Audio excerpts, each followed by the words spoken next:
quelque chose. Bastille, nous devons déjà y retourner. La porte se ferme. Là, je propose que l'on fasse l'étage numéro 3. Allons-y, poursuivons. L'ascenseur monte. Je sens déjà que je monte. Dis donc, on grimpe, ça ne s'arrête pas. On s'approche du climax. Troisième étage. Nous y sommes. C'est le 3.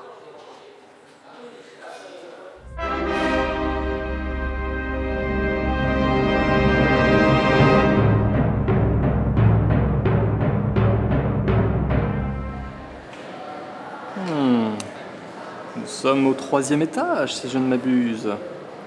1, 2, 3. Oui. Ah oui. Troisième étage.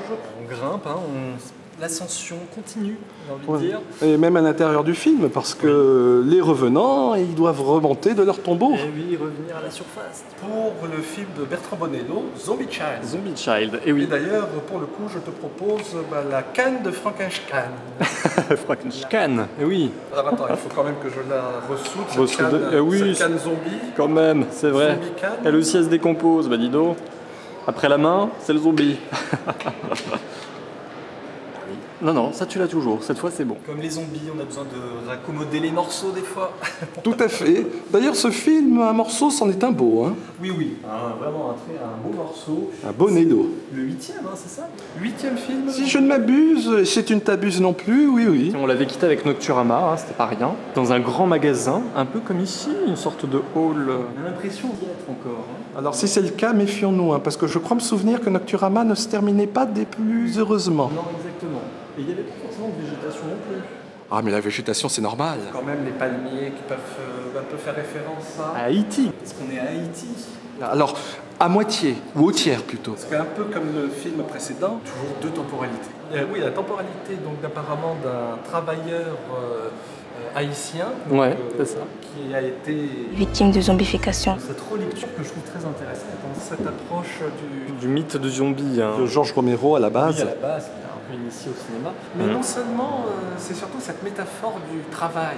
La métaphore sociale du zombie justement. Oui, c'est vrai que c'est encore ça. Vraiment cet ouvrier donc, qui va presque mourir. Se tuer à la Voilà, tâche. se tuer à la tâche et qu'on va même ressusciter. C'est la fameuse malédiction de la zombification. Et on va le ressusciter pour de nouveau le remettre au travail. Là, pour le coup, ils ont vraiment affaire à des zombies. Et ils- Ah oui, au sens comme on pourrait au second degré nous Voilà. l'utiliser. On est descendu d'un degré. C'est Nous, ça. on monte les étages, eux, ils descendent des degrés. Typiquement, les travailleurs sont des zombies. Exactement. Et sont considérés comme tels. Comme tel, voilà. Et c'est ce qui est beau, c'est peut-être la thématique qui, je trouve, ressort un peu plus du film, c'est cette reconquête de la liberté. C'est ça qui est assez beau. Enfin, je trouve que le zombie aussi, il symbolise ça. Une Voilà. sorte de perte d'indépendance, et puis il ne sait plus trop quoi faire, et donc il doit retrouver aussi ce qui le meut. Ce Qui l'émeut et qui aussi. l'émeut aussi. Parce que voilà, un zombie c'est sans émotion jusqu'au moment où il va... Ouais. Couvrir la mémoire. Exactement. Et ensuite, on le voit errer, etc. Ouais. Peut-être un peu trop longtemps. Oui, c'est un peu long des fois. C'est vrai que le film traîne la patte. Ça flotte un peu beaucoup dans le film quand on est sur lui. C'est vrai, cette temporalité-là ne méritait pas forcément d'avoir la moitié ou le tiers du film. Par contre, Pour la temporalité de cet homme, la luminosité, les couleurs aube, elles sont très très belles. Hein. De très beau lever de soleil, vraiment, avec des coloris. Oui, bah, c'est ça. C'est à la fois du orange, et puis t'as le vert de la végétation qui ressort aussi assez souvent. Donc c'est un vrai travail. C'est un vrai travail esthétique. D'ailleurs, c'est un film d'aurore. Ah oui, d'horreur. Voilà. C'est ça. Mais par contre, ce film d'aube n'en est pas une. Ah non, du tout. par l'éclairage, le plan d'aurore, je trouve qu'il apporte quelque chose de surnaturel, effectivement, de contemplatif d'une certaine manière. C'est amusant vu qu'il n'y a presque pas de lumière. Voilà. Oui. C'est vraiment comme s'il était entre deux mondes. Ouais, c'est ça. Voilà. Il y a aussi une temporalité. Alors moi, c'est la temporalité qui m'a le plus plu, j'ai envie de dire. Parce que forcément, on y passe le plus clair de notre temps. Clair et Non, le plus sombre aussi. et le plus sombre aussi. C'est pas, tout n'est pas très limpide et lumineux, surtout dans ce... Mais à nouveau, comme tu parles de la lumière, il y a vraiment une gestion de l'obscurité qui entretient aussi un mystère. En plus, À Paris, je crois bien, hein, oui, donc de nos jours. on pourrait faire. Non, toujours pas? Non, non. Alors là, à l'intérieur, ce serait plus compliqué de toute façon. C'est pour ça. C'est pour ça, je pense. On va retrouver donc une jeune haïtienne, effectivement, qui débarque, qui est la petite fille donc, du de l'ouvrier qu'on suit, haïtien, dans notre temporalité. Et nous, on est plus particulièrement du point de vue donc, d'une amie de cette haïtienne. Voilà, qui est déjà implantée dans ce pensionnat pour filles. C'est ça. Réservé en plus aux enfants d'héros, Oui. décorés de la Légion d'honneur. Avec un côté très sélect, on sent, c'est de nos jours, mais on sent qu'il y a toujours ce côté très, très rigide. Ouais, presque royauté qui va un peu avec le... Du château fort. C'est un peu un château hanté cet endroit. Ah oui, complètement, avec ses dortoirs. Et aussi, alors moi j'y voyais presque au début du film un discours sur la richesse et la pourriture qui se cache derrière. Oui, on peut y voir. Qui aurait pu faire un parallèle avec le zombie, la putréfaction. Ben moi, j'ai vu surtout aussi un parallèle sur le côté. Un peu secte, comme tu... Voilà. Ah, c'est Alors non quelque seulement chose. parce qu'il y a déjà une sororité dont l'héroïne fait partie, mais même le fait qu'il n'y ait que des filles toutes en uniforme. C'est et l'imagerie de la sorcière, souvent, et puis c'est pour ça qu'on pense à Suspiria par moment aussi. Il y a du Suspiria dans l'air. Hein. Et surtout dans cette scène du vestiaire, souviens-toi, Ouais. où tu as presque le vestiaire agrandi grâce aux miroirs qui sont de part et d'autre. Ah, c'est ça. Ouais, ouais. C'est- Il y a un travail à ce moment-là De part et d'autre, je De part dis. et d'autre. Voilà. Ce qui fait qu'il a l'air presque infini, en plus avec cette espèce de volute de fumée là, qui embaume toute la... Et surtout le son, la musique. musique signée Bertrand Bonello. Ah, pour le coup, c'est bel et bien le réalisateur qui a écrit la musique. Et toujours, un peu comme dans le film précédent, vu avec un angle qui se veut réaliste. Oui. Très vrai d'ailleurs, on les voit, peut-être même trop, j'aurais tendance à dire, leurs différents cours, on voit le professeur d'histoire, Oui, professeur il y a des redondances. Ouais, de c'est vrai. littérature.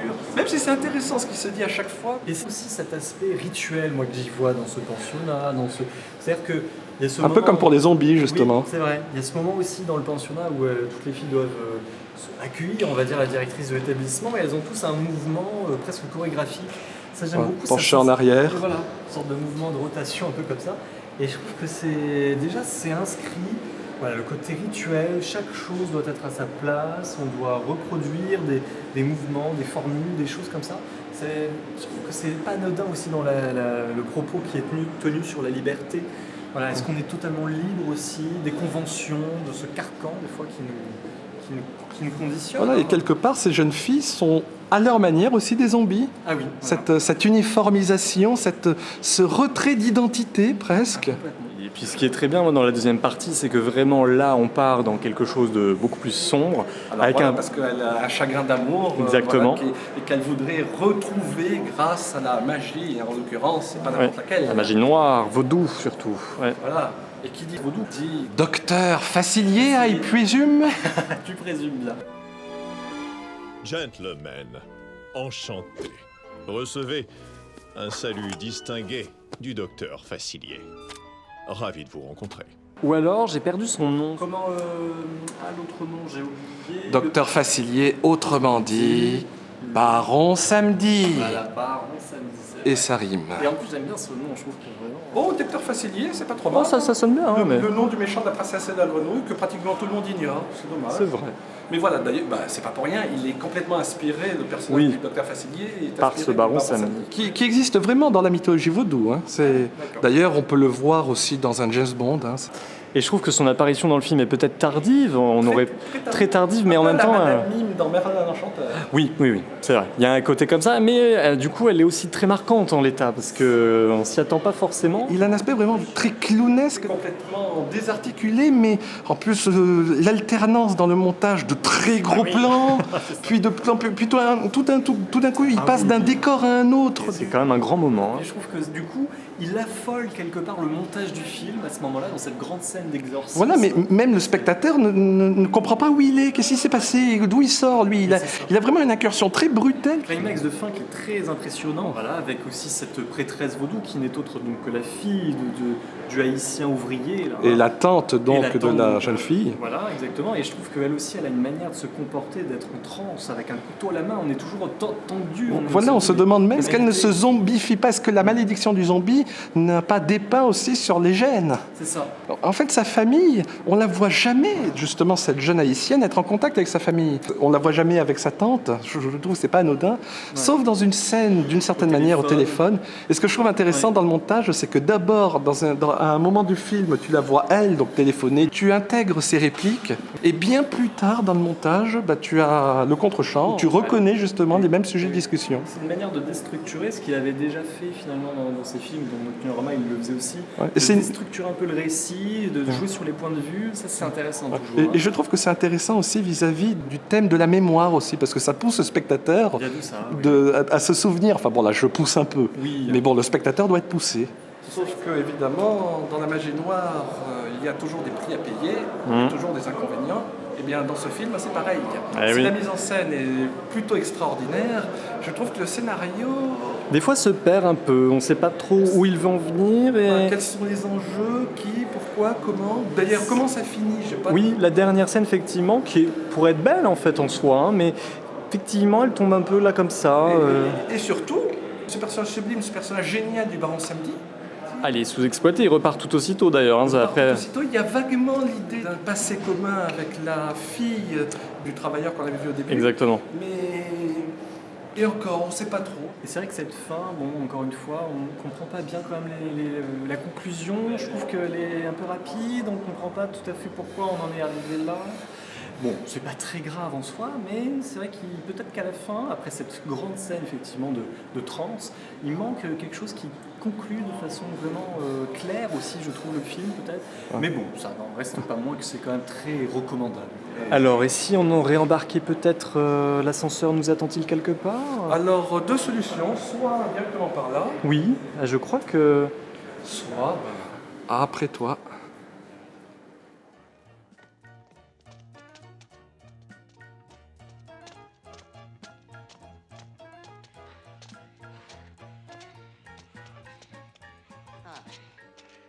Sont où les étages?